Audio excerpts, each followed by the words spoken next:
Hey everybody, welcome back. It's been a long break since we've last spoken. Hope you guys are all having a wonderful holidays, whatever you may celebrate. This is going to be a special Yuletide episode, kind of turning a little more pagan-esque, and kind of getting more into the roots of everything. Hope you guys have a lovely mother flipping time. Correct. That's from like you can only get in the end or the nether or whatever. The pig step. Mm-hmm. That's another. Yeah. What are you talking about? What did I walk Minecraft. into? The one disc in Minecraft you can only get in like bastions in the Nether. Pig step. Alright, so we're changing over to this now. Um We're changing it up. yeah. I'm Okay, alive. cool. No, it's funny. Um so we last left off with a lot of crazy shit that went down. There were fucking vampires doing some crazy stuff. There fucking Atticus went missing for like what was like 4 weeks or something, and saw this weird ass vision of like this giant minotaur and some pointy eared lady. It was a whole crazy thing. I believe Mimi wolfed out like in broad daylight, not even like any kind of moon out or anything. Kyle also did. Kyle also, yes, the two werewolves completely wolfed out, which was very interesting. Um, Vesper and or Henry found some kind of rock or gemstone or something that somehow brought Henry's incorporeal form back. And then we all kind of gathered into the library as Atticus kind of was flung through this portal. Klaus was hiding like a weirdo in the bookcases. And from there, the memory fades. It gets a little murky. As we go through the timelines, our little Sean, shush, quiet you. Our little wizards, kind of are in this peculiar situation where magic and information seems to be swirling in and around them and causing quite a lot of confusion. I'm gonna say really quick, all of you guys, where we last left off, roll me a Constitution saving throw if you guys could. You could do it in roll 20. You could do it in the bot. Up to you. Whatever you guys want. I rolled a 10. Sick. Very, very sick. I rolled an 8. Also very sick. I'm hoping everybody rolls below a 42. I'm kidding. That's I why. can't remember how to roll it been so long. I got a 19. Constitution saving throw. Jean got a 19. Ooh, that's gonna be difficult to work with, but I like it because it adds a little spice. This is the man who has the constitution of a 19 of 20. Let's see. We need Ira. Where are you guys rolling? You guys. Oh, 20. you rolled and then rolled Exactly 20. dirty 20. Wait, where'd you? Dang. Oh, okay. Dirty 20. Okay. He slash roll for some reason. I don't know why. Bro, it's literally slash roll. It's slash check. He's putting up message, all this crap. What? Testing, What's one, two, built three. in? That's not what we did. Okay, so roll through roll 20. I mean, it's working for everybody else. I Slash don't know. roll. Yeah, I just typed in slash roll, and then I can do Restart. a D20, and then modifier, and then fucking Right back. this. There's nothing wrong with the bot. Yeah, the bot's No, working it's on my fine. end. I don't know what.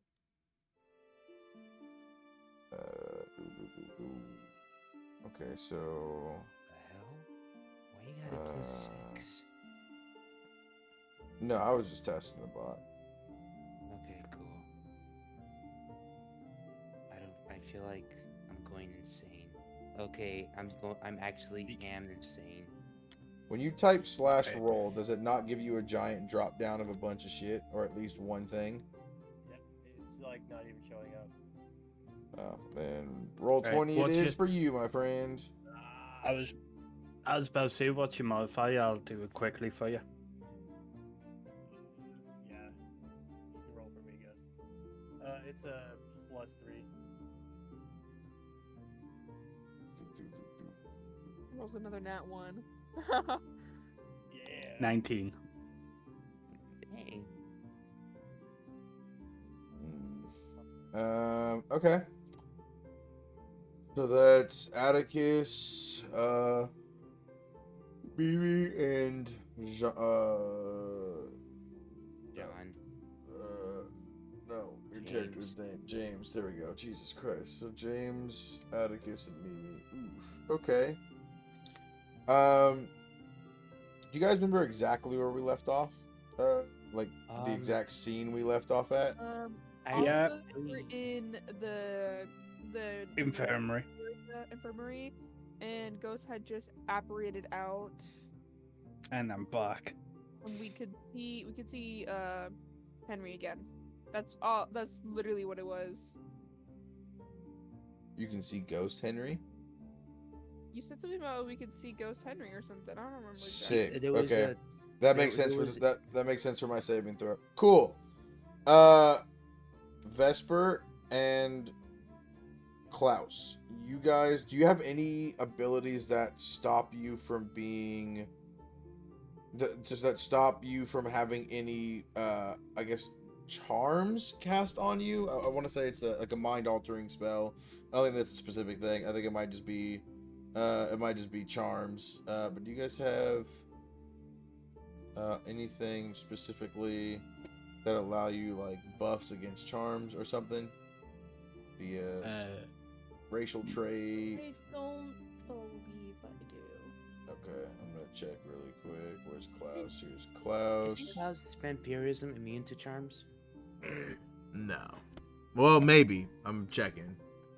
Uh, I don't have anything.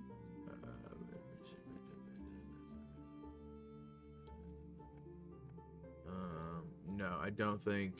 Neither does Klaus. Okay. All right, cool. You guys, the two of you, your memory begins to meld. The two of you, Klaus, as you apparate back, you see Henry standing next to James. Henry is very much a ghost, but he is more corporeal than the others, as in he seems a bit more, I don't want to say solid, but more substantial. As you see him, you see as he turns and he gazes at you, you see his eyes kind of widen in this weird, like, creepy, mouthless smile, as like he's like kind of smiling with his eyes. You see his eyes go pure black as his smile widens. Your memory begins to get murky. Things that happened 3 weeks ago begin to completely fade. Things that happened a couple days ago begin to slowly fade as well. You are standing there, completely under this. I wouldn't say a charm. It's more of a. I guess roll me really quick.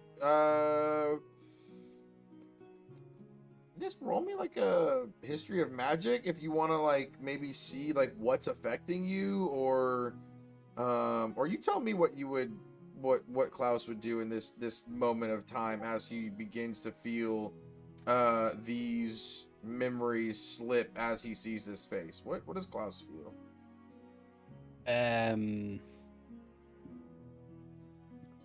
If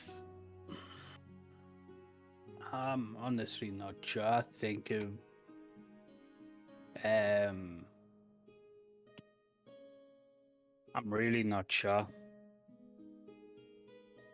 I think it could be better just let to die on like a normal D20 decide.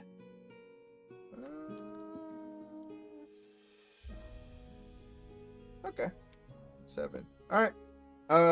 You stand there. Oh, either way it is.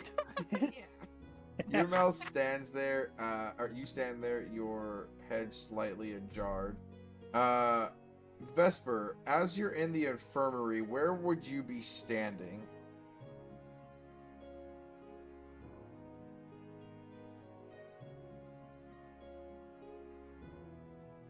Vesper, you there? Do we even? Yeah, I'm near.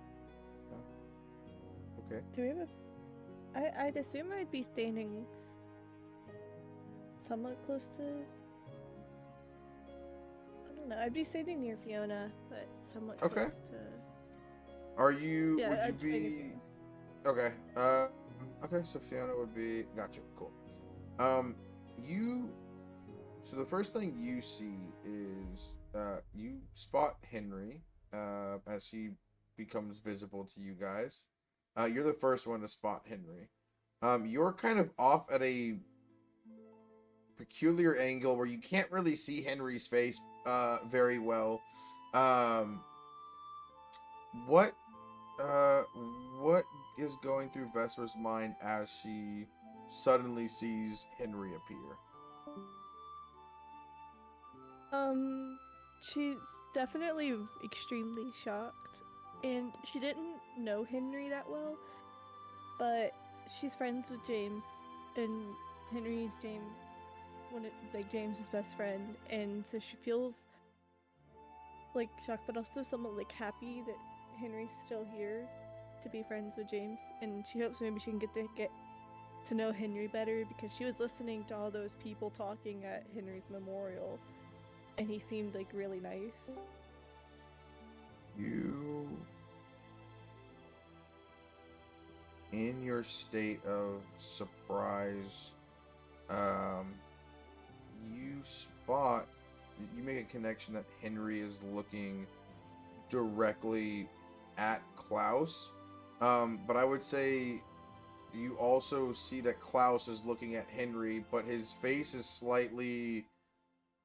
face is slightly glazed over. I wouldn't say like concerning, like, oh my gosh, like that, like something's wrong, but it's more of like, oh, that's Klaus's face is weird looking. So like you definitely would notice this strange interaction. Is there anything that Vesper would do?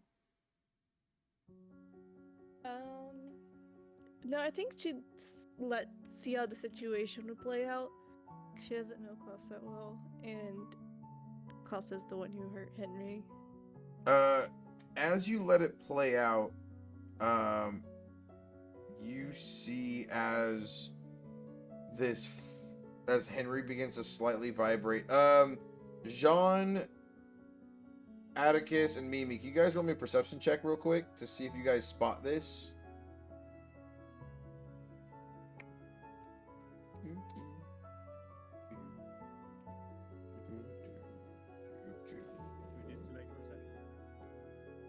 What? 14. Sean, Zoe, and Iris only make perception. Okay, 12.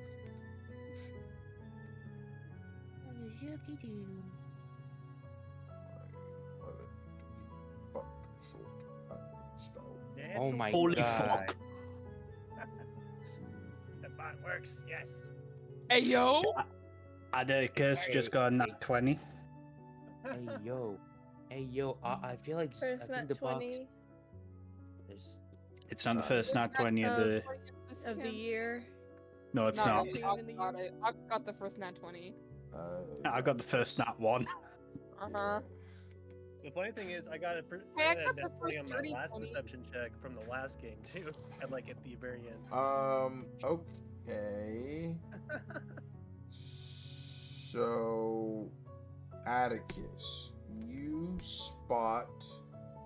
You also see Henry appear. You're the second person to see him, or third person to see him appear before the rest do. As you see him appear, you see a sudden like vibration of his head. As like you see, like you're looking at his back at the moment, but you see like his head begins to like vibrate and twitch, and you see what looks like a second face for a split second morph and like move around from his center face and lock eyes with Vesper. Vesper, you immediately get hit with this glare as you see this truly horrid, like it's, you can clear, like it's what's interesting about what you're seeing is it's different from the facial feature that you can still see slightly of that is staring at Klaus. So you see this truly terrifying looking face turn and look at you. You instantly become relaxed. Your shoulders kind of unslump, similar to what is happening to Klaus. And you become this docile, vacant doll as this wretched creature is staring at you.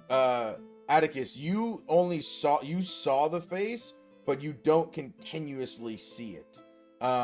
So you saw it, it went away, and you just see like the backslash quarter panel of Henry's ghosty head. Vesper, your memory begins to fade as well. This time, or not this time, but a bit more rapid. Months. Hold on. Months begin to pass and begin to melt away. Roll me a... I'm gonna say roll me a... You can either roll me a charisma or you can roll me a constitution saving throw. Up to you.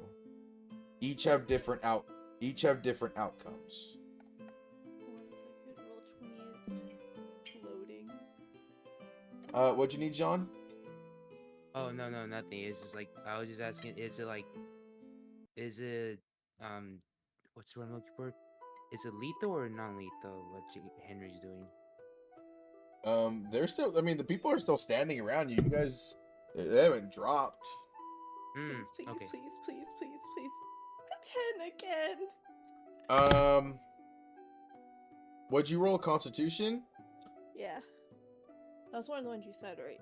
Okay, that's not too bad.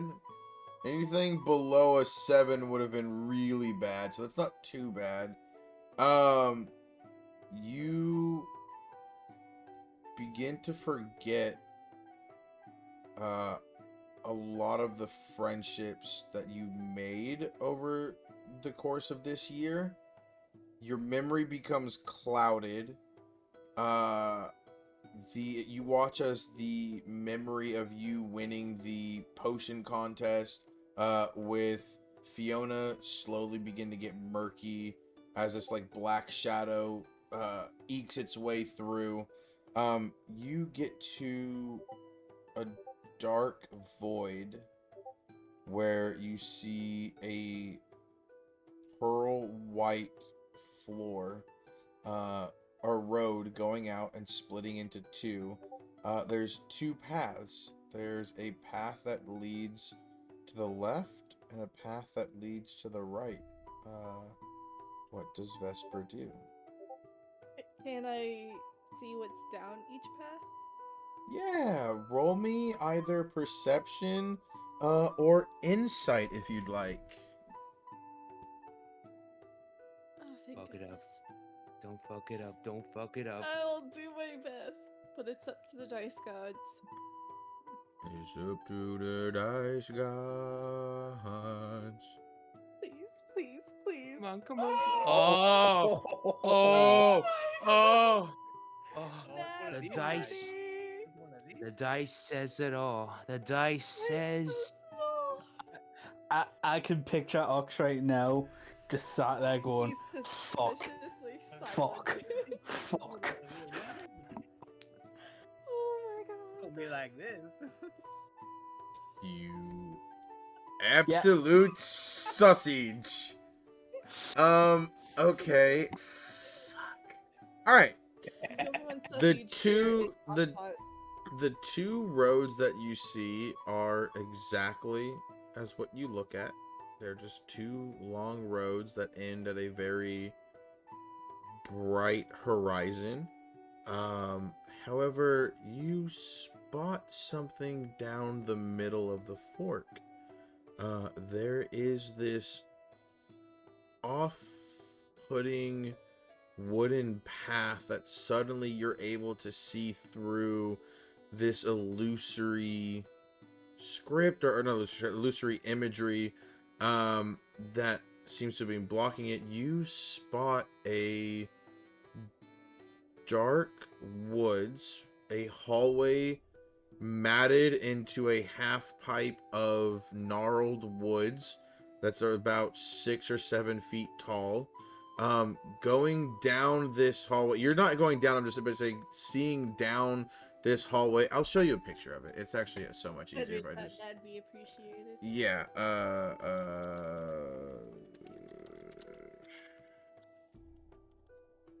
we go.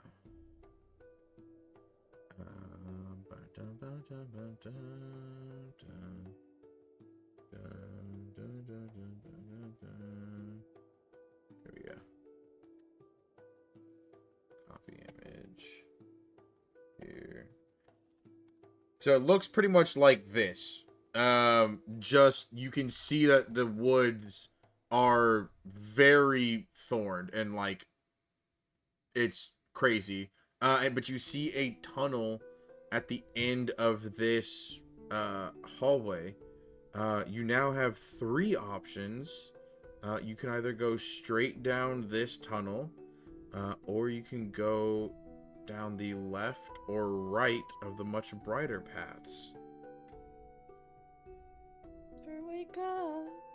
I don't like this. Chrissy, wake up! Just for the sheer interestingness of it, Vesper is curious about this middle path, and with her fading memory, manages to summon up the bravery to walk down it. Oh my. Okay.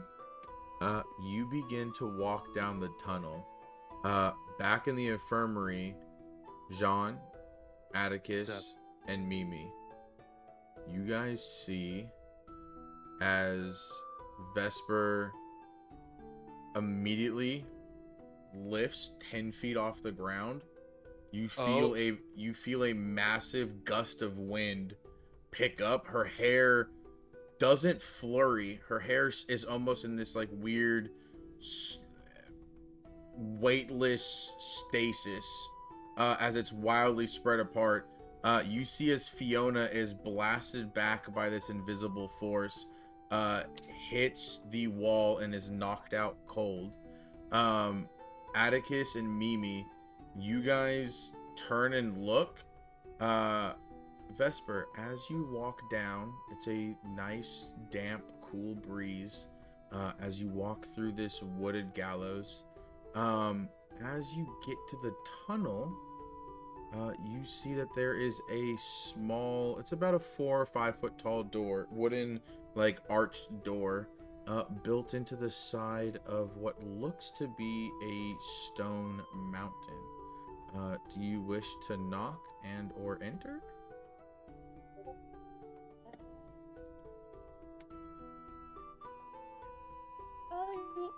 Vesper wishes to like. She remembers being taught to be polite. I say, so she'll knock. Very gently. Very politely. You knock. Those of you back in the infirmary hear loud as Vesper knocks on the door. You knock, Vesper. The rest of you hear that loud bang. Nobody answers. Does Vesper knock again? She'll knock again, slightly louder, but still trying to be like polite about it. The And rest. Okay, say go ahead. hello. Is anyone there? The three of you back in the infirmary. Roll me. So Jean, Atticus, and Mimi, really quick. Roll me either perception or insight. While that's happening, Klaus, there's a memory that gets stuck that you were in repeat of as Henry stares at you with this lifeless gaze. It's the night that you went to walk. You'd left the party and you were trying to get out of the castle as fast as you could without seeing anybody. You could feel your throat go bone dry. You begin to cough. You begin to lick your lips. And you run through the corridors of the castle until you get to a split hallway. Klaus, in your current bloodlust, to your right, you hear Henry's heartbeat. You smell his blood. You can hear his veins gushing. To your left, you hear Rocky's voice. Klaus, please stop. Please. Ghost, what would Klaus do in this current bit of bloodlust? What would he do? You know, for a fine fact, I've got to leave her die. We'll say 10 or below, you go to Henry. 11 or above, you go to... I was doing a D4, Oh. considering there's two paths. Yeah, that works. I guess 1 and 2 will be the left path, and I guess 3 and 4 would be the right path. What did you roll already? I'm not even. I did. What'd you roll? I'm going the right path. You bolt towards Henry. Oh, god damn it. You hear Rocky's voice become fainter and fainter as he disappears. As you find Henry and you rush forward, you feel your fangs extend to a monstrous length, and you feel the warmth as you rip his throat out. And the second you bite in, the memory repeats, and you are stuck on a loop. You run down again. Go ahead and roll me that D4 to see if you take the left or the right path. I take the left. As you get to this corridor again, how would Klaus feel after repeating killing Henry over and over and over again for hundreds and hundreds of times. As he finally gets to this 100th repeat, or not, let's just say, yeah, like you killed Henry 99 times. You get to this path again on the 100th time. What makes Klaus go left this time? It feels more like a mental block on the right path. After doing it so many times, he feels he has to see what's down the left. So you're looking at this from a analytical standpoint and not from an emotional standpoint, as the left tunnel is where you hear Rocky calling you down. So right, you're looking at it more analytical. It's like, okay, well, I went right a bunch of times, let me go left. Yeah. Gotcha. Cool. You rush down the left. What did you guys get? A 20, a 21, and a 17. It wasn't a +5, it was a +6, so 21. How do you have a plus? What, you're on a perception? Oh no, insight. You have a +6 on insight? Holy fuck. Hey, Insight's my favorite fucking thing to use. I love insight. Where's your fucking name? Here we go. Let's see here. Me in here. Solemnly swear I'm up to no good. James, your character sheet. Oh, you're using the other character sheet. Why yeah, are you I'm not using. update the I'm using fucking roll 20? Oh really? I mean, I have a character sheet made for you in roll 20. You just gotta put all your numbers and stuff in there.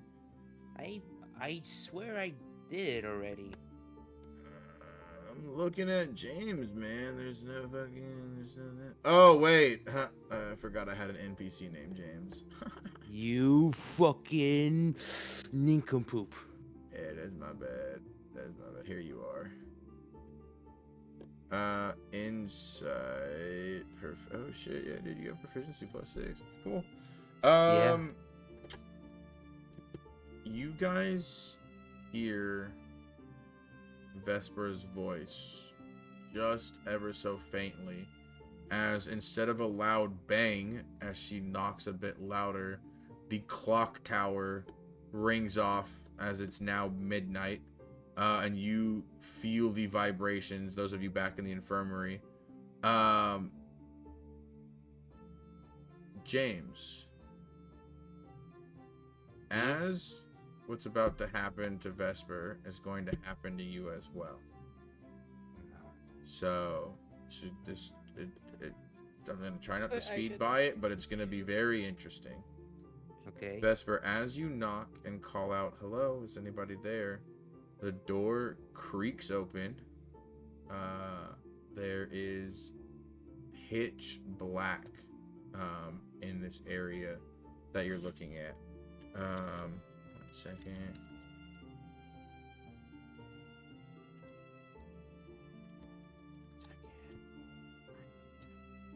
Scare you guys. Memento. Why is everyone so quiet all suddenly?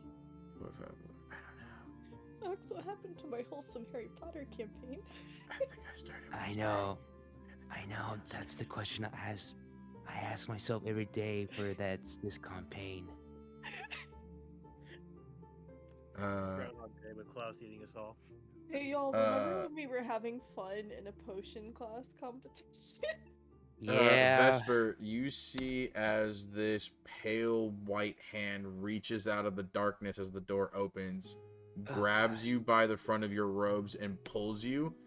You guys all see Vesper's body, those of you that are in the room, straighten up, stiff like a board, collapse to the ground in a very sickening thud. James, you are immediately... Actually, roll me a Constitution saving throw before... I want to give you a chance. Something interesting might happen. Cool. Let me take a look. By the way, Constitution? what's Mimi and Atticus doing? And I'm so sorry. I didn't want you guys to feel left out. My bad.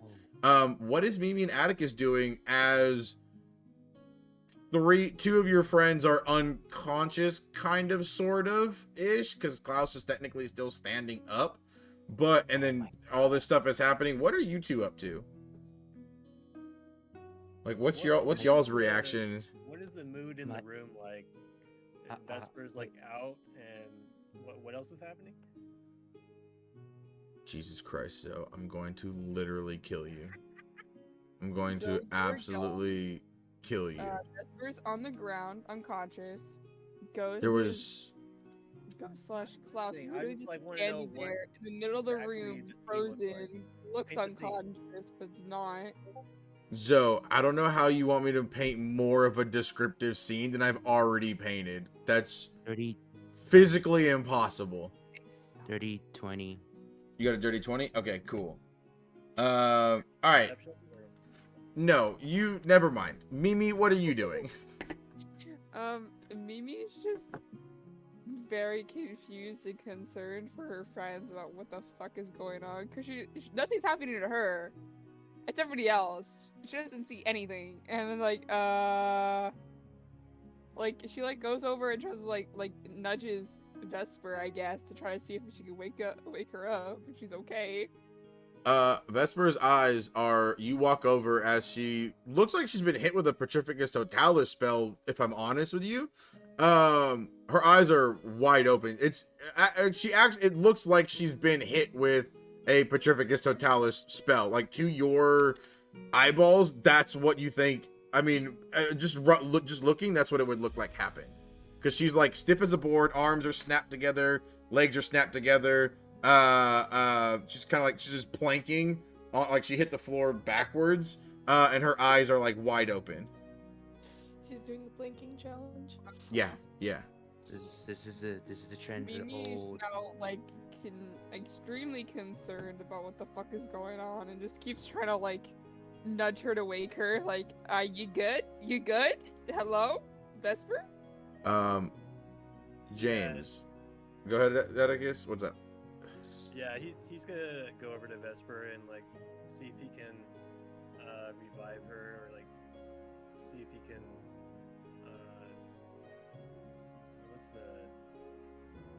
what's the spell you use for healing? He wants to use. Well, she's not dead. It's more like yeah, but he has she's. a healing spell because his school magic is healing. So. I mean, I don't think the healing. I mean, yeah, you can try it.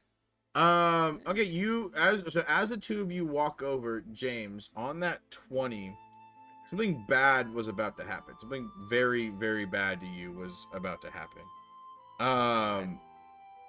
However, Mimi sort of bumps into you just like ever so slightly, and for whatever reason, her bumping into you, immediately your concentration's like pulled there as this effect is about to take hold. You get a sudden image as Mimi bumps into you. You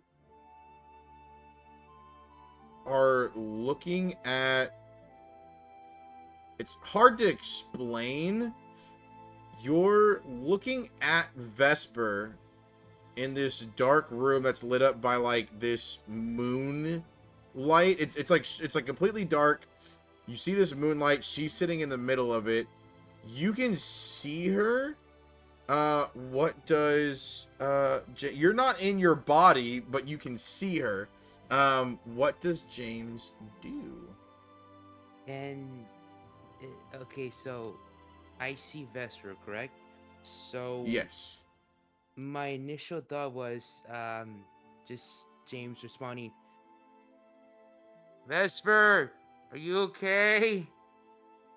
Vesper, roll me a perception check, please, at disadvantage to see if you hear James calling out to you. I gotcha. Okay. Check. Perception.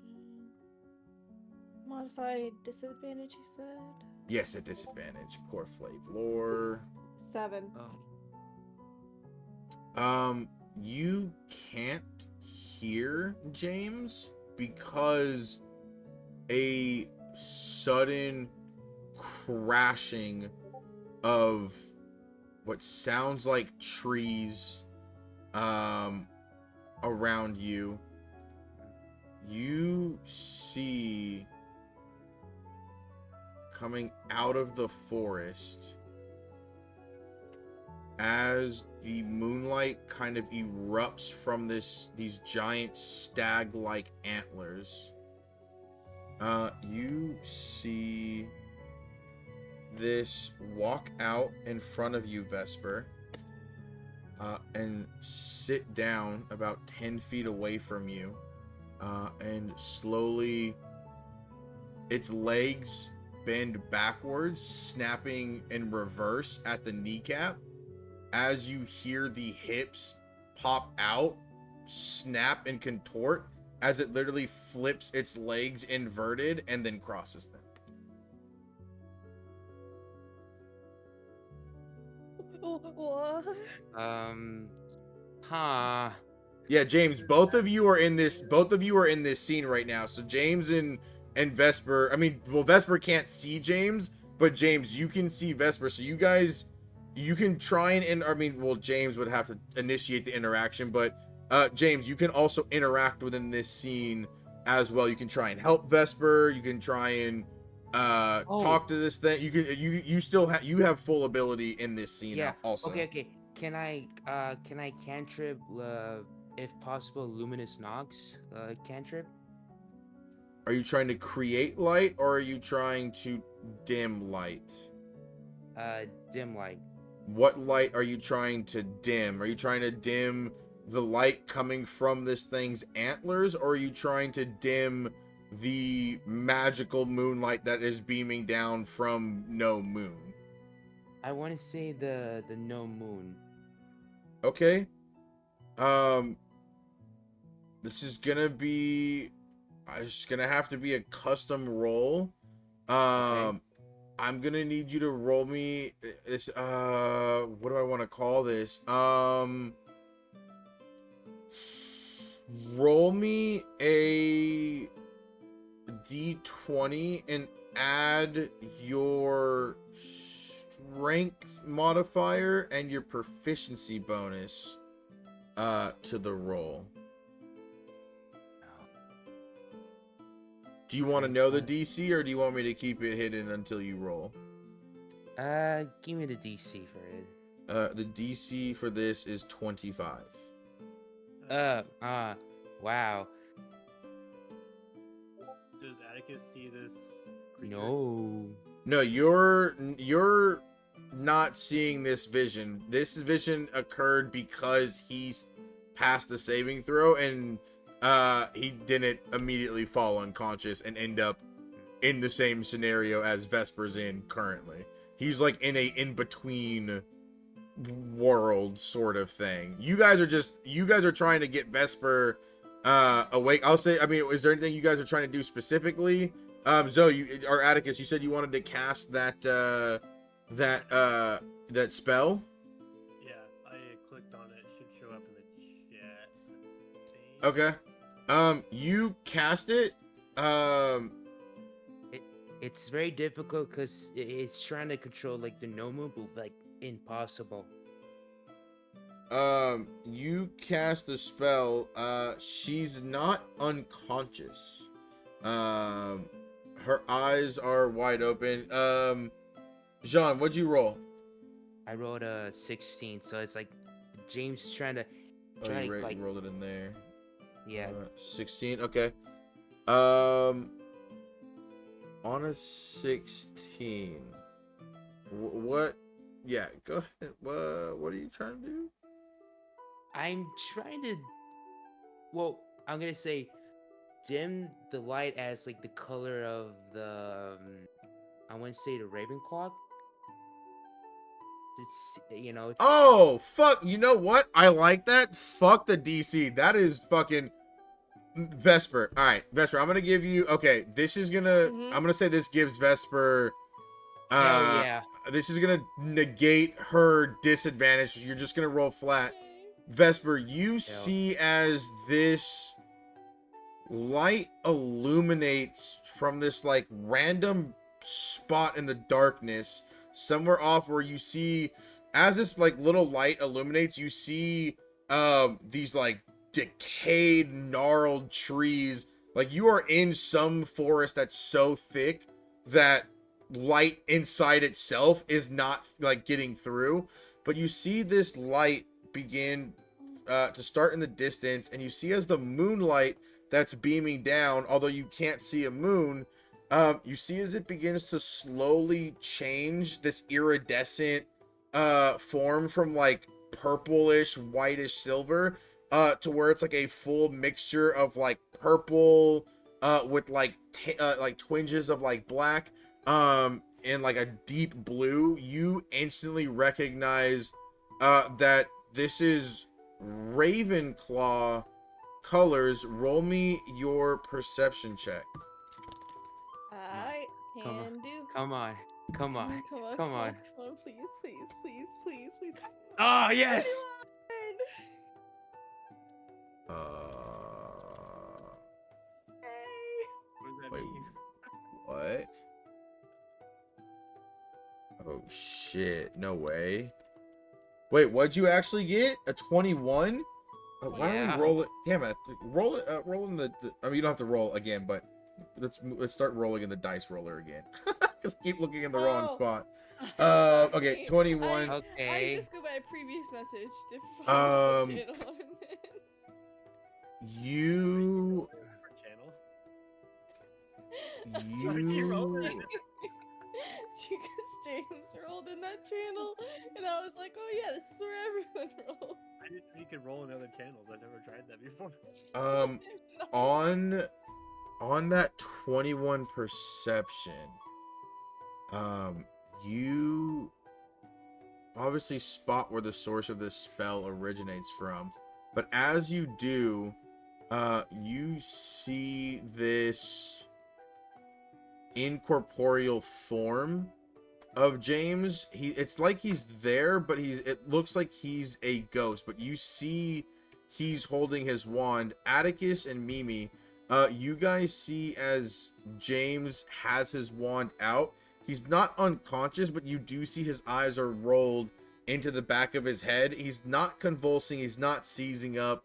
It doesn't look like he's in any medical danger. You guys have also been able to assess that it doesn't look like Vesper is also in any kind of medical danger. Whatever seems to be happening seems to be at the center of attention since Henry's come out. So I would say the two of you can kind of figure out, okay, this shit didn't happen until all of a sudden we were all able to see Henry, and now shit's going wild. So you guys can either, I'll give you a few options that the two of you can do. You can either try and run and find an adult. You can try and attack Henry if you want to. You can also try and you guys haven't tried to get Klaus out of his mesmerized state yet, so you can try and go over there. What would you guys like to do? There's no adults currently in the infirmary wing at the moment. Mimi's gonna go run to find somebody.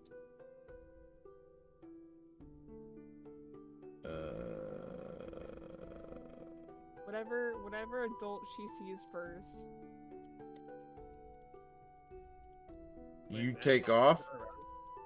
Or are both of you? Unless Jean is gonna go find somebody, I'm gonna go. Jean is currently standing with his eyes rolled in the back of his head. He's not going. Yeah. Oh, wait, not I meant Zoe. I'm Dead. Okay, so Atticus, are you staying here or are you gonna take off? Because so if you stay, Mimi said she's gonna take off and find an adult. Do you want to both take off and find an adult, or do you both want? Or do you want to stay while she leaves? What do you want to do? I'll go with you, Mimi. Let's go find someone. This is beyond our abilities to. Well, I think somebody rectify. should stay here just in case something happens, you know. I mean, I have no idea what's going on. But we need Neither to of us find- does, but what if one of them like starts like spazzing out and has like a heart attack or something? That's why we should leave now. Let's just go. Let's just go. Let's You find you someone. go if you're gonna go find somebody. I'll stay here. I'll make sure nobody dies on our watch. Meanwhile, James's nose is bleeding. Atticus runs off to try and find someone. Just yells help. As he Okay, runs. you run off. Is there anywhere in particular you're running, or are you just running in any direction and hoping to find somebody? Did he see where Madame Pomfrey last went? Did she like leave? Tell them No, nobody was in here when you guys got to the infirmary. Okay. He's just gonna head to McGonagall's office. Okay. That'll take you a little while to head over there, but yes, you can head that way. Mimi, where are you? Are you staying or are you going with him? I'm staying and just like making sure nobody fucking is Rocky here. That's a question. That's where is Rocky? Rocky is not here. You're just gonna text Rocky and be like, "Hey, bitch, where are you?" You send a text, no immediate response. How long do you want to wait for a response? Like 2 minutes. If this shit is going down, 2 minutes. Okay.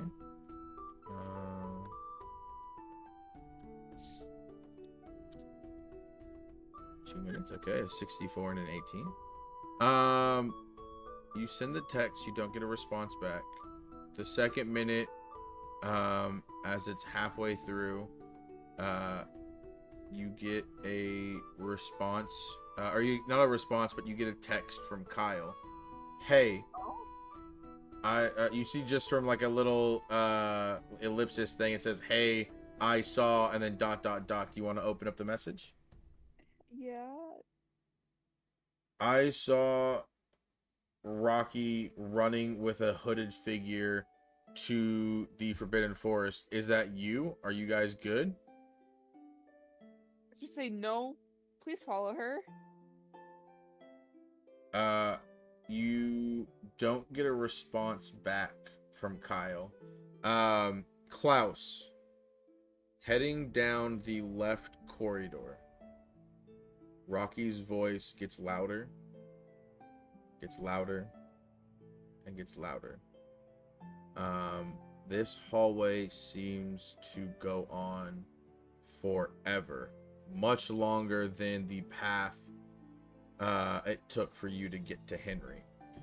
As you get to the end of this corridor, you see a double door made out of oak with a silver handle, two wolf piece knockers, and you hear voices, no longer Rocky's, but you hear voices on the other side of the door. You're about 50 feet away, but with your hearing you can pick up muffled sounds.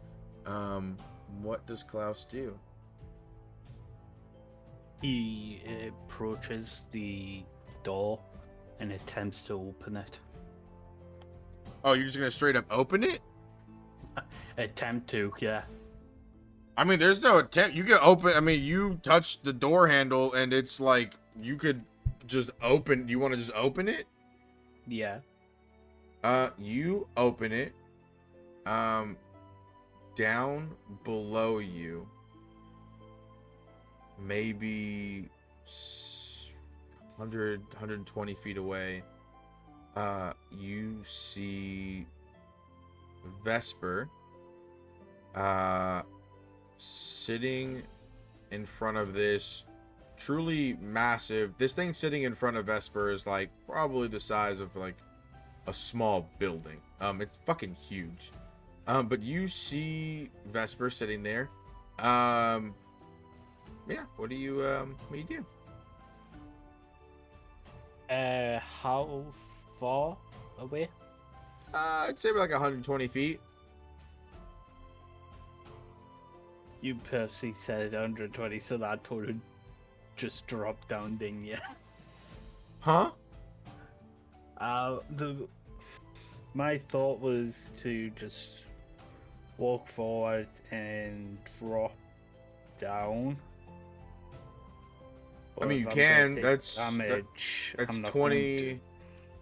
It'd be 20 d6. Yeah, and I wouldn't survive it. Whoops, I didn't mean to click on that. Yeah, you would die. Yeah, you would for sure. I mean, even if it was 60 feet, you would die. It would. She would literally have to be like maybe 30 feet below you, maybe 40 feet to not die. Maybe, depending on the rolls.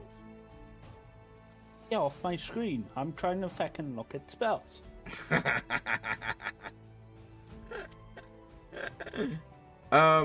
Meanwhile, while you're looking for your spells, Vesper, this being speaks, and says, "Good evening, small child. Who are you, and how did you get to my grove?"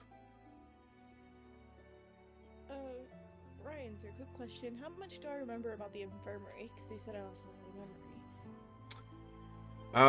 memory. That's a good question. Roll me in this area. Go ahead and roll me a wisdom saving throw at advantage, please. I can do that. Modified advantage. Please, please, please, please. 19. Your mind is much clearer here. You have no loss of memory. You remember everything that from since this entire school year started. Thank God. Okay. Vesper, like, she's terrified and in awe of this creature, so she's a bit slow in responding. But when she does, she says, I'm not quite sure, if I'm honest. My friends, we were in the infirmary and I saw something horrible, and I ended up in a place with 3 paths, and this one seemed the most interesting, so I walked down it, and it was surrounded in spooky trees, and I walked up to this door and knocked, and next thing I remember is being grabbed, and I don't know quite how I ended up in this room or this forest, but that's how I got here. You smell a sudden scent of sweet, like flowers, like fresh flowers, almost an intense smell. Like this is like it's hard to explain, but it's like when something smells so good, it's like, oh, that's a bit too much, but also I like how much it smells good. Mm-hmm. You have that sudden smell wash over you, and then roll me a perception check really quick before I move on to what happens to Jean. I got it. Okay. Please be good. Please be good. Please be good.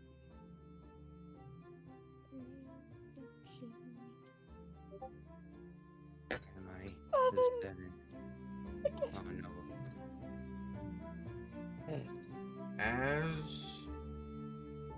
As the sweet smell begins to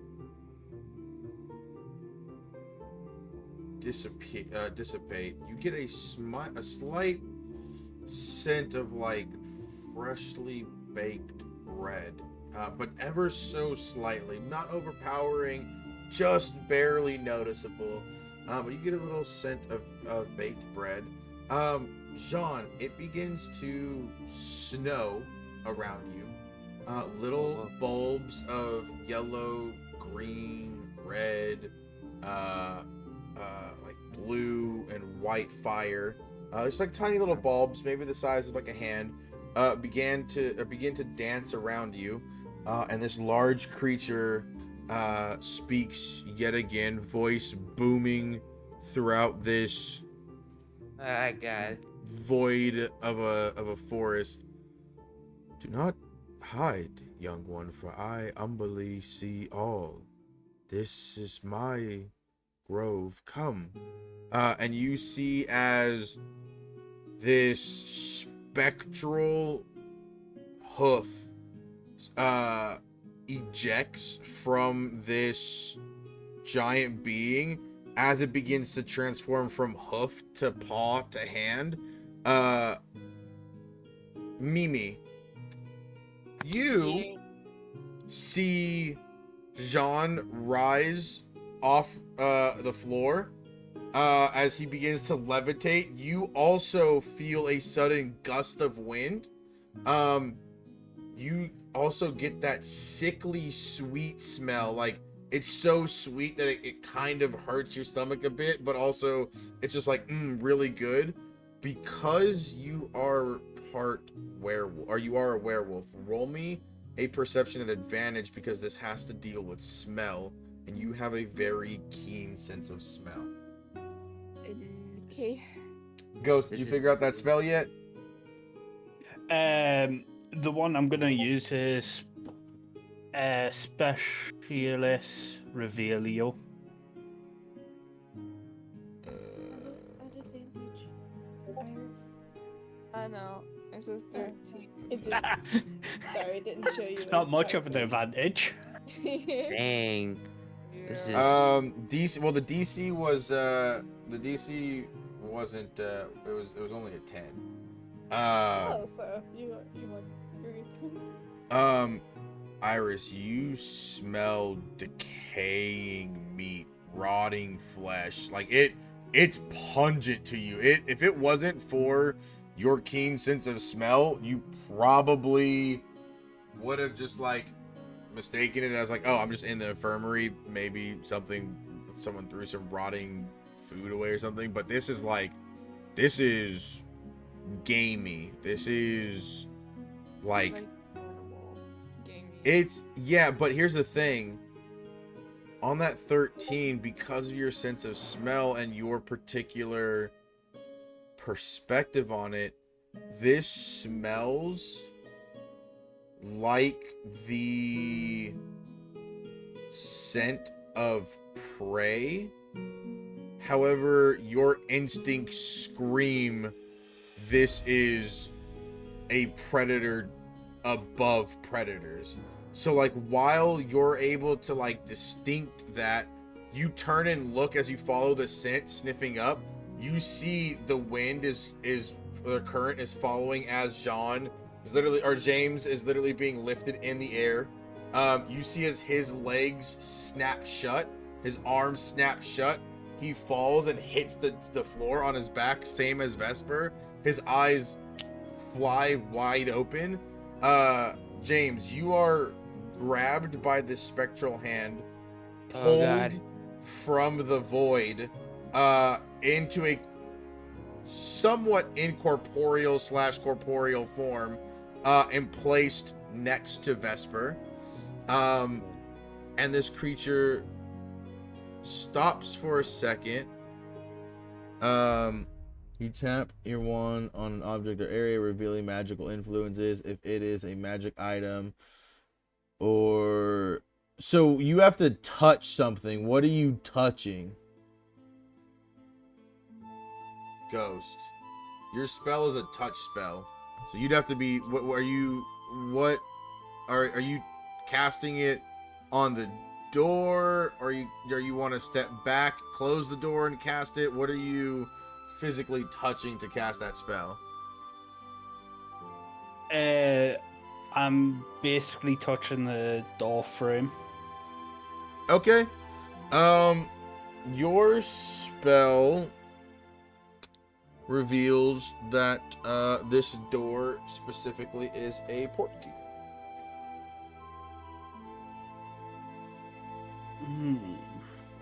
Interesting. As you cast that, you also notice snow begin to fall around you. However, you don't need to make any checks. You smell old magic. It smells older than Lilith. This is a powerful being. You get the smell of just pure, putrid, decaying flesh, rotting corpses. You see as this figure turns to look at you, you are immediately thrown back down the hallway as the door slams. You snap to. You land. You're already standing, but you kind of like, you feel like your spirit, I would say, slams back into your body. You no longer see Henry anywhere. He has vanished. Before I conclude with what happens, Atticus, you are running to McGonagall's office. You meet her. I've been rolling in the background.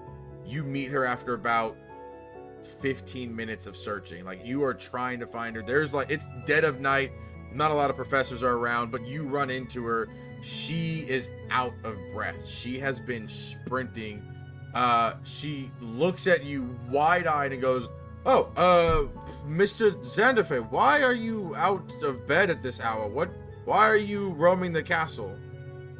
Gotta go help. There's been an incident in the infirmary. Hurry, quick.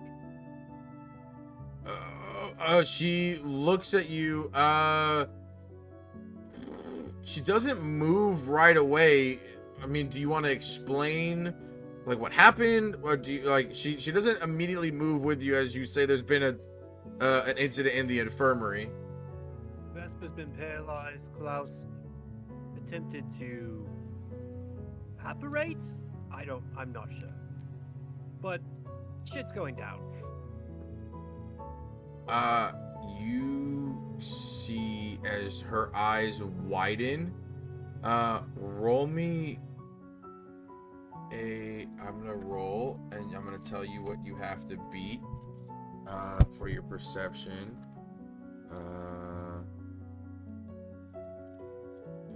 Slash roll d20. Our modifier for this is not crazy. It's only a +5. You have to beat a 19 deception. So roll your perception. You need to beat a 19 to hear. Come on. Oh. Beats it.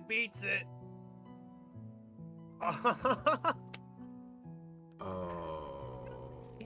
I don't think Ox likes us right now. Wait, no way. Did you? I meet it, Ox. I meets it. Oh. Is it perception or deception? You put the perception. It was a perception check.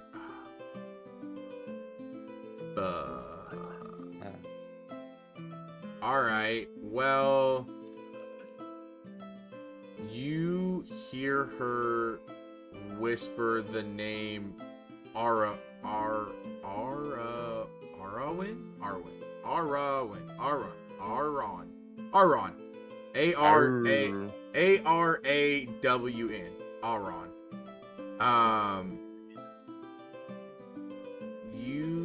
She takes off. You see as she melds from human to smaller into a cat-like form, and she literally you can't keep up with her. She leaves you in the fucking dust. She hauls ass. You see spells being fired off from her with zero use of her wand. You can kind of just see these lights popping down the hallway as you try to keep up with her. You're keeping up to a degree. She's about 20 feet ahead of you at all times, but you are kind of barreling back down the hallway after her. As that's happening, as you guys are making your way back, Vesper and Jean, or James, this entity turns back to you guys. Roll me a perception check to see if you caught on to what he was looking at. The two of you, Vesper and Jams. Jamais. You better shut your mouth. Shut up. I got a 13. I didn't think I was gonna get that one.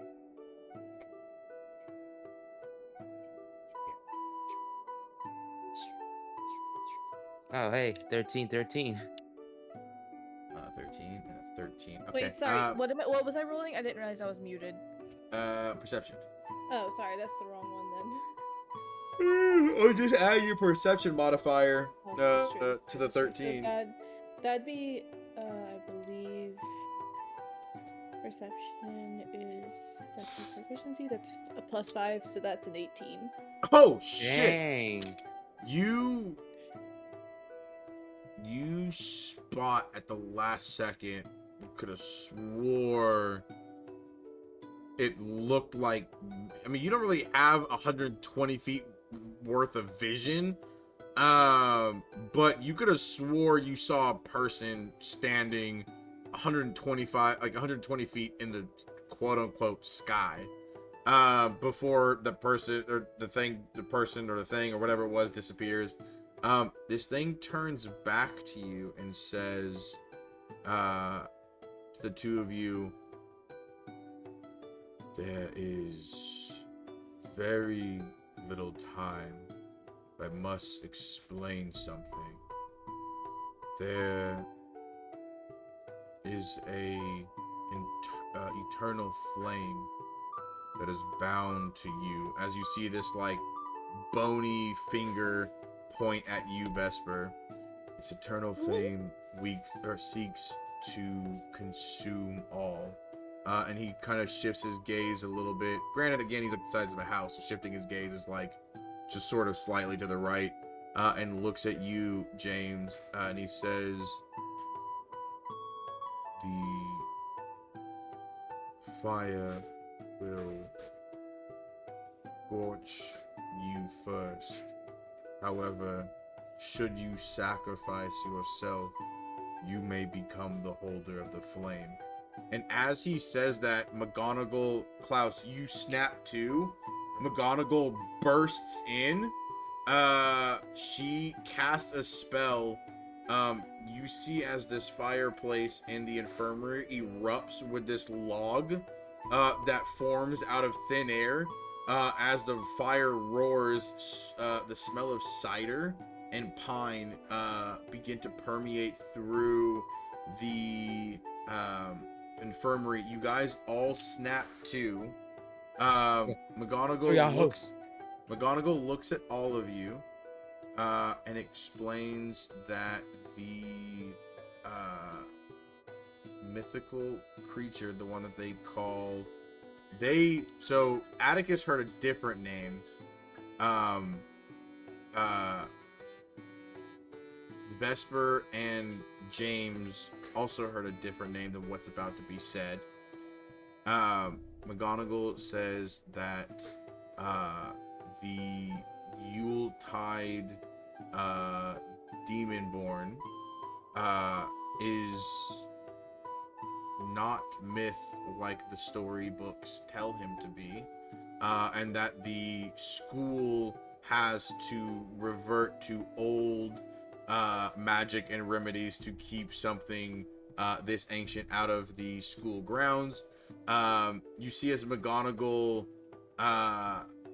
calls to the other teachers, as her voice rings out throughout the entire school for them to begin prepping.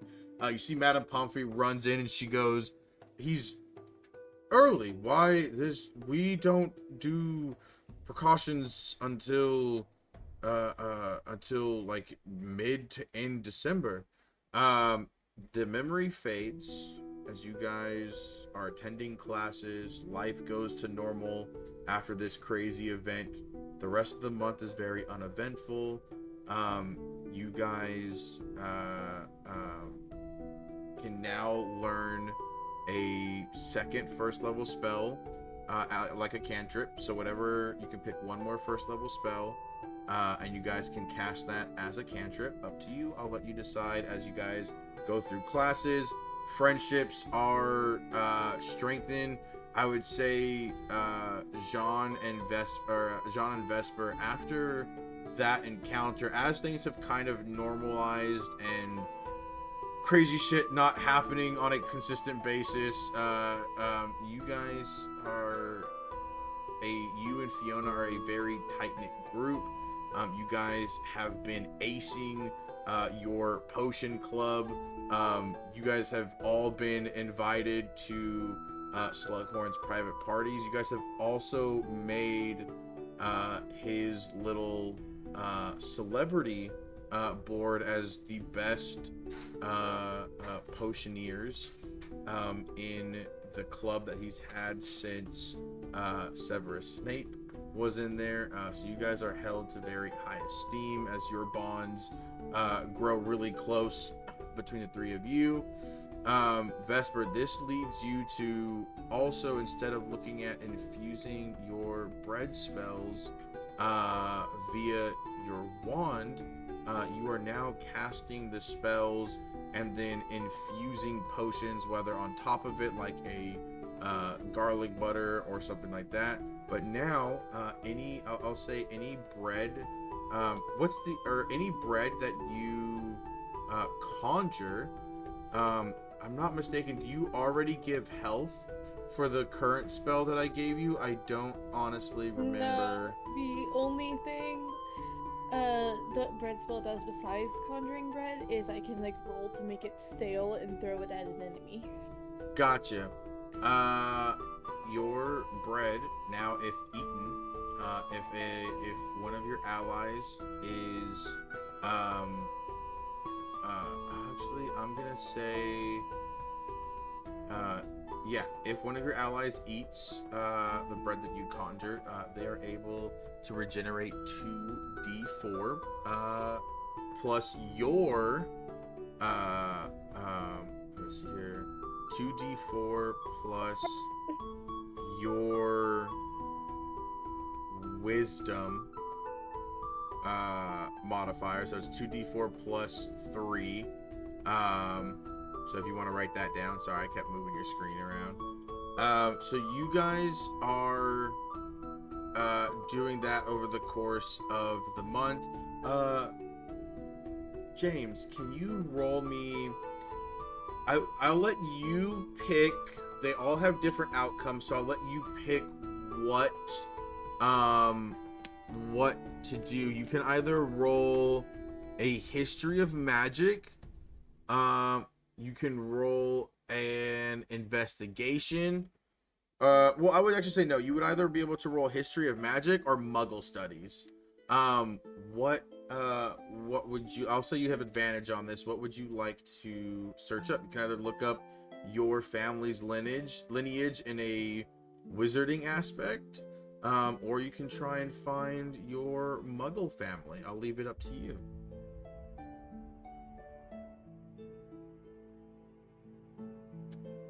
James? Yeah. Sorry, I'm just pondering. Oh, okay, cool. Oh man. You know what? So in the mind of James, James knows his father well. However, he only knows his mother, but he doesn't know fully well of his mother's family side. So I think for this aspect, it'll be history of magic. Okay. You go ahead and roll me your history of magic at advantage. Cool. Oh, good. Oh, Lord.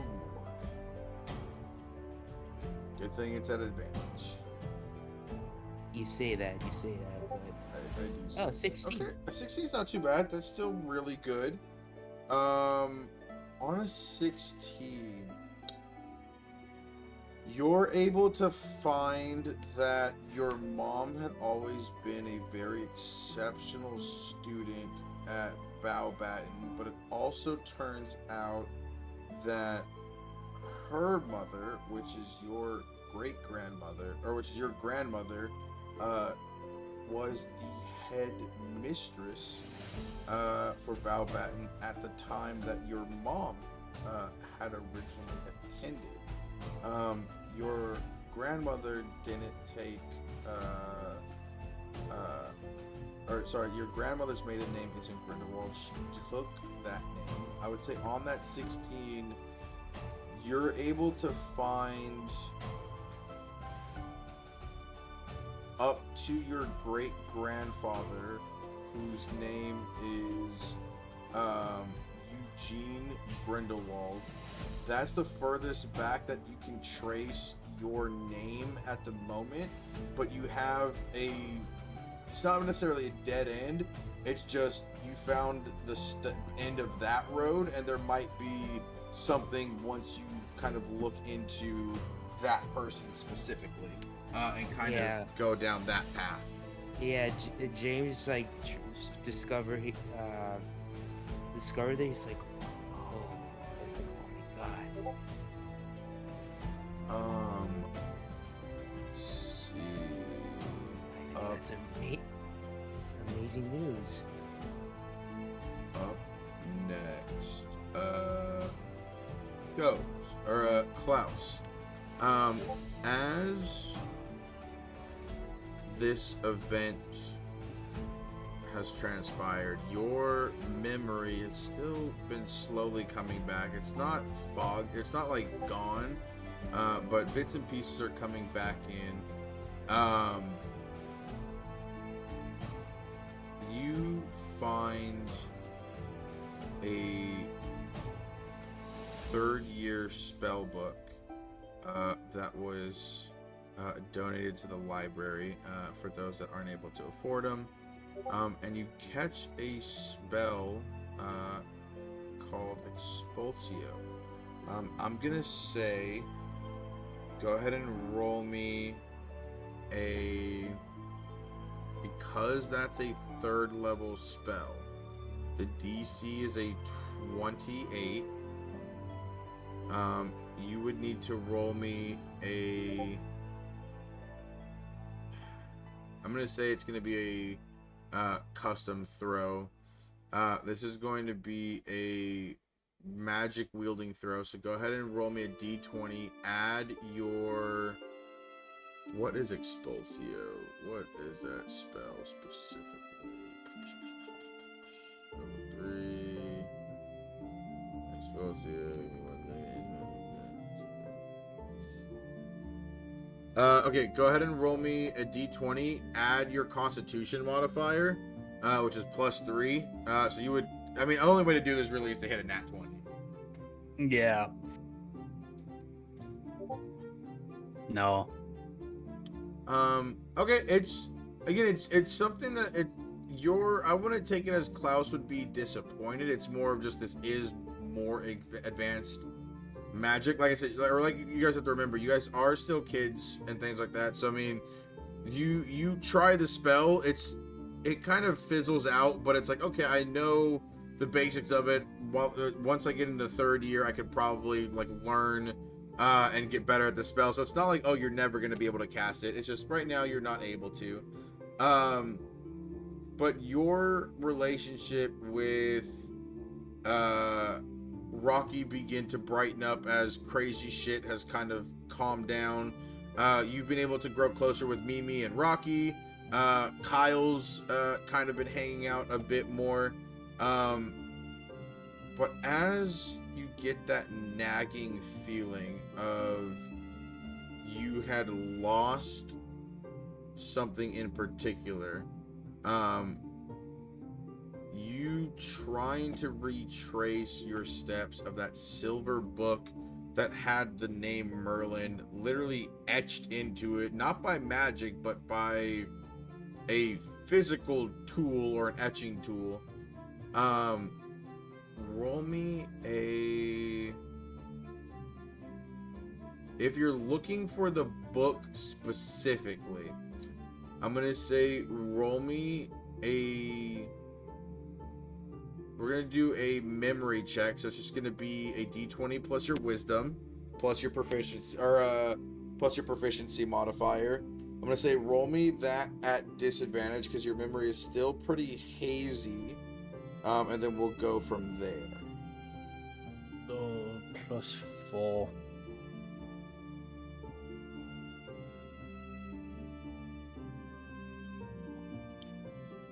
That's the first one.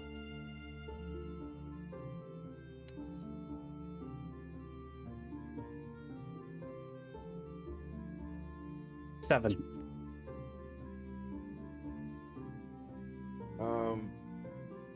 That memory is very foggy at the moment.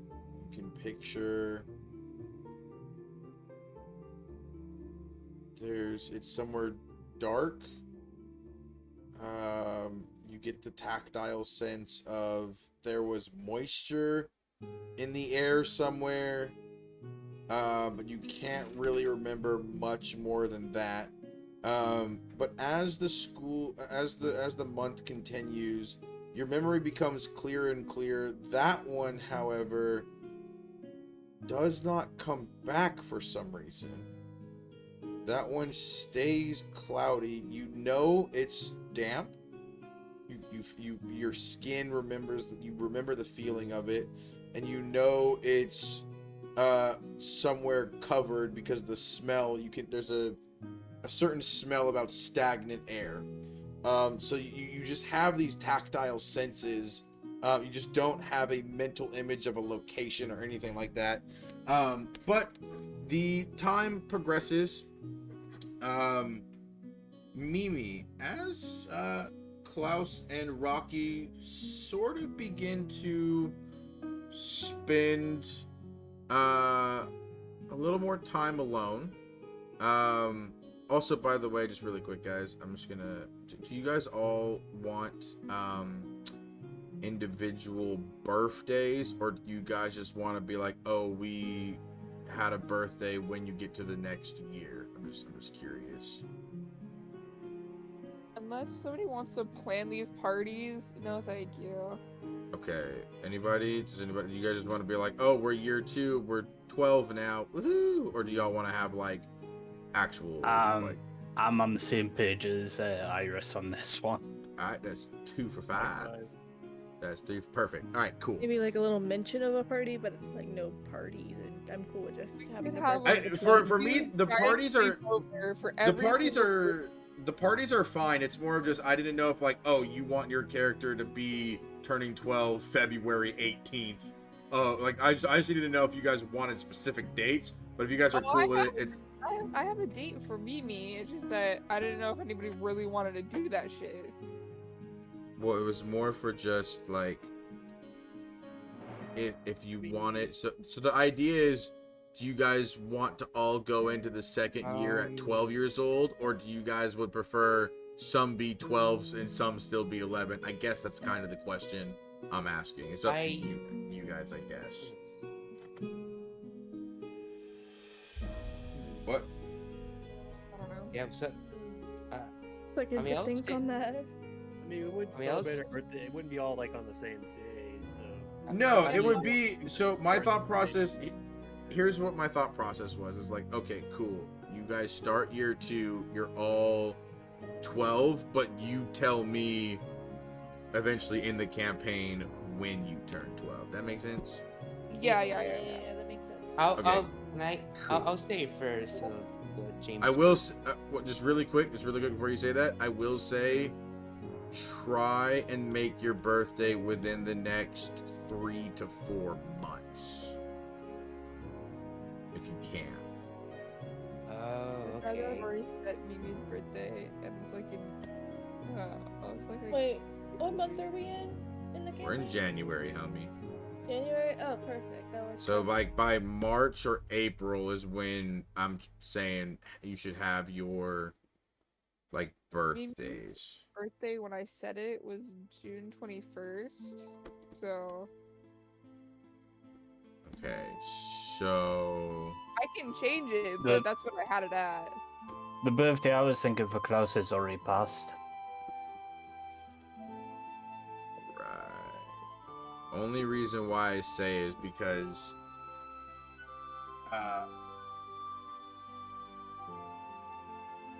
I am probably gonna do every like 4 months. Every like 4 or 5 months is like one IRL year in the game. So I'm just trying to figure out your birthdays, if you guys want to have specific dates, is the thing. So Oh no, Klaus will be turning 12 not long after the next school year starts, so.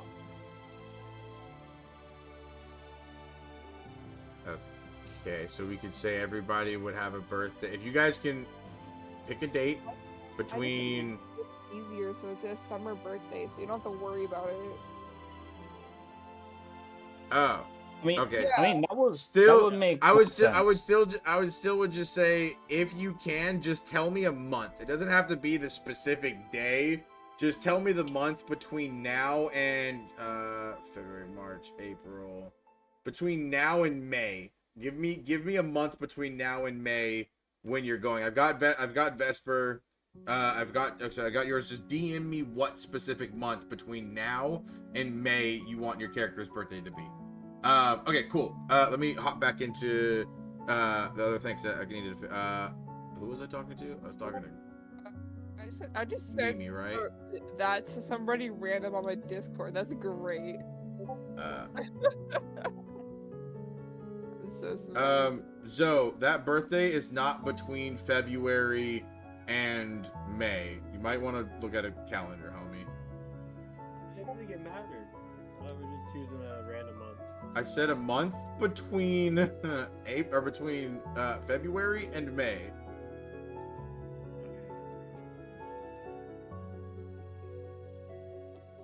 Klaus, you're fine. You're already 12. You'll by the time you hit the 3rd year, you'll be caught up. You're fine. I'll just say you're 12 already. Well, I'm actually dozing, so is it okay if I head off? Yeah, you're all good. We got you. Well, yeah, I'll just fill you in tomorrow then. Yeah, I'll fill you in. Yeah. I don't want to spoil it for anybody. Okay, cool. Yeah, I'll fill you in tomorrow. Alright. All right. Fair enough. See you, buddy. Mimi. Yeah. You. Sorry. Oh, how come you didn't? Oh, here we go. As the month of normalcy passes, the fact that several of the Slytherins helped you guys organize this and put together this memorial for Henry, a lot of the other houses and the preconceived notion that all Slytherins are evil are kind of starting to go away a lot faster, especially now that it's like dark wizards they're not necessarily out there anymore. Even some of the wizarding families that are the parents now of these new Slytherins, even up to like the 4th or 5th years, aren't really, like evil in the old preconceived notions anymore. So with your help mainly, you and Rocky and Klaus have kind of been able to redeem Slytherin's name a bit, and kind of get them seen in a better light. As far as Quidditch goes, roll me an athletics check, please, at advantage.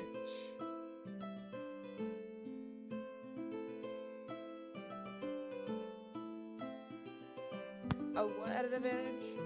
Athletics. Sorry, my ear is it like feels like I'm in a plane and I can't hear anything out the ear that the headset's on. So also my brain's dying. That's a 16. Cool. You slowly get better at your keeper position. You've been practicing a ton more. Next time you fly, you'll have advantage for the first portion of the match. Now roll me a. I guess you could either look at it from a care for magical creatures perspective or a history of magic perspective. But up to you on what you want to roll to figure out your whole wolfing out in a non-full moon. 1 second. Making sure I'm writing this Quidditch shit down so I don't forget. Cause I know me, and I will forget, and you will forget. I've already forgotten. Care for magic creatures or history. Okay. And I just at advantage or as regular? I don't know. You can roll at advantage. Cool. Atticus, you'll be up next. Can you roll me a charisma? Just a flat charisma. Add your proficiency modifier for me and roll that at advantage. So I believe it's going to be a +6. What'd you get, Ira? 17. You are hanging out with your dad one night. And he's at Hagrid's, and he is like, hey, you can hang out here. He heads off somewhere. You're kind of looking through Hagrid's place, and you find this massive, and what I mean by massive, I'm like, it's like the size of like a freaking like couch sofa pillow, like one of those big ones. You find this massive book that says that the title for it is All Things Furry, All Things Fanged, All Things That Howl, and All Things That Bang. Okay. Bang. Yes, bang. B-A-N-G. Yes. Bang.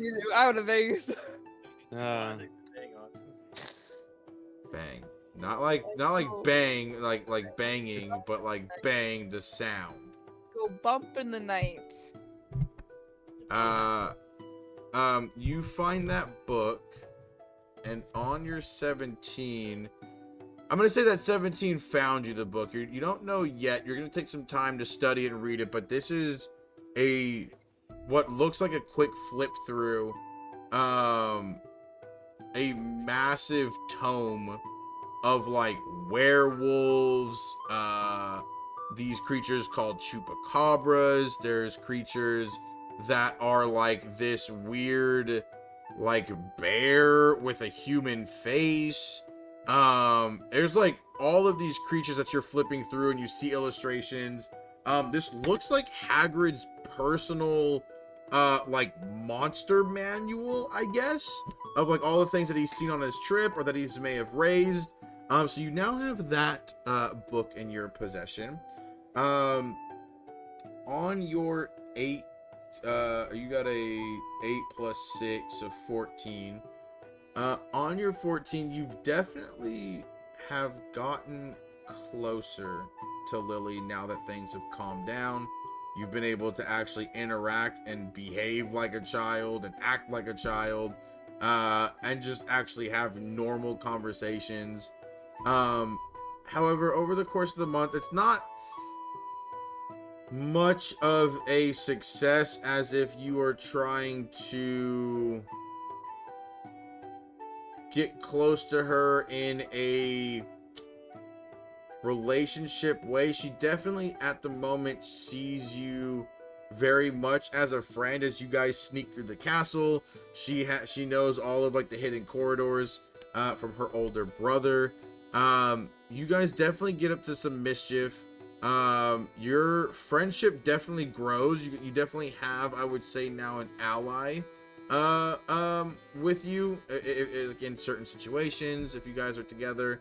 But the main one is the info on Merlin. Where would you search? Would you search the library? Would you search the restricted section, as you went after and found McGonagall, and for you getting her, she's given you access to the restriction section for the rest of the month before the winter break? Or would you search on the internet? know anything about the book that Klaus had? Like, No. would you have overheard any of them talking about it? No, Klaus didn't take the book out in public. Okay. Um, well, he's gonna check and see if the door to the restricted section is open still. You have full access for the entire month. If you want to go check out the restriction section. Alright, roll me. You don't even have to roll investigation. You can roll me history of magic. I would say history of magic would probably roll me that at advantage, please. History of magic. Where's that Merlin? Dude, I'm gonna go make myself some fucking Korean barbecue in a second. Some Fucking Korean barbecue meatballs. They're so Nah, dude, the short ribs. Fucking starving. Why haven't you eaten though? If you're starving. I ate a late lunch, and I was gonna make dinner before this, but it's gonna take too long. 19, okay. plus, I have more than a plus one. For your history of magic, you've proficiency, so it's your intelligence, so plus, it's 1 plus 2, so 3, so 21. Ooh, shit, okay, fuck. As the year draws to an end, you've been scouring the restricted section for weeks now. It's about the last week before school ends, and various students go on break, whether they go home or stay at the castle. You're in the restricted section one early evening. As you're kind of just going through, you've given up looking at this point. You've kind of just been striding along, just looking at the different books. And you spot a book with an all-silver spine, an all-silver cover, and an all-silver back. As you pull the book out, you find a symbol of a raven with a wolf howling at it, and a small bat flying. Etched underneath there, you see the name of the book is called The Silver Moonhaven. There's no author. However, etched along the spine as you're kind of running your hands over it, you find the name Merlin. As you read through this book, most of it's in a language that you don't understand. It seems like it is old giant or something. But as you read through the book, there are certain spots that have scribbles, and it looks like they're translations every here and there. You're able to put all the translations together. I'll send you what it says. Hold on 1 second. Tag you. So all of the scramblings put together say the dark one will return. Why is it not? Here we go. There we go. Nope. There we go. The dark one will return. Shall the eternal flame be released? And then there's another little slash. The next section, as you go a couple pages without any, or not a couple pages, but like a handful of pages without any. The final message that you receive that you see states. Let me pull it up 1 second. I thought I'd remember it or have it memorized. Second. fuck is she? Ah, there we go. The half-blood is the key. We finish off the year with fun and enjoyment. There are festive Christmas parties that you guys all enjoy. And I will see you guys next week for us to enjoy some of those Christmas parties and then start the new year in year number 2. Whoop, whoop. You guys graduated. Oh shit. Second years. Finally. Second years. Give me 1 second. All right, everybody. Well, thank you so much for coming through and enjoying our little ragtag thing of things and things and things. Bye.